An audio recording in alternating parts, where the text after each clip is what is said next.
অনেকেরই জানমালের ব্যাপক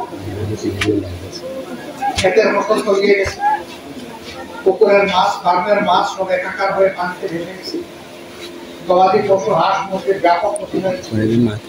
দোকানপাটে পানি ঢুকে গিয়ে পণ্য সামগ্রী বিনষ্ট হয়েছে। ঘরের ভিতরে পানি ঢুকে ধান চাল নষ্ট হয়েছে, কাপড় চোপড় নষ্ট হয়েছে, আসবাবপত্র ক্ষতিগ্রস্ত হয়েছে।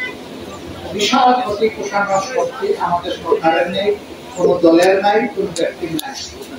এই শক্তি একমাত্র কুষাতে পারেন আল্লাহ রাব্বুল আলামিন।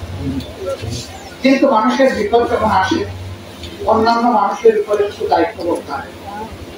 কোরআনের ভাষায় কুনতুম খায়রা উম্মাতিন, তোমাদেরকে পয়দা করা হয়েছে পরস্পরের কল্যাণের জন্য, মানুষের কল্যাণ।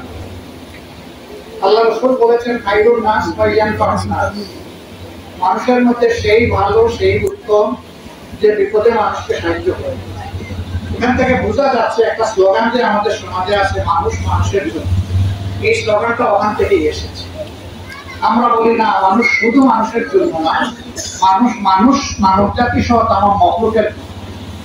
একটা পিঁপড়াও আমি ইচ্ছা করে সে যদি আমার কোনো ক্ষতি না করে, আমি তাকে খতম করার, হত্যা করার অধিকার রাখি না।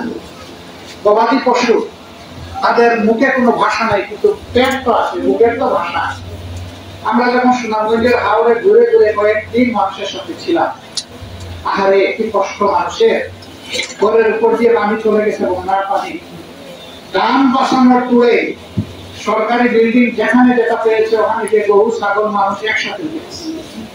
হাসপাতালে গরু এবং মানুষ একসাথে আছে। একটা ছোট্ট রুমের ভিতরে অসংখ্য মানুষ, এর সাথে আবার ওই সমস্ত নিরীহ পশু, খাবার দাবার, এই পশুগুলার কিছু মানুষের ডাকে মানুষ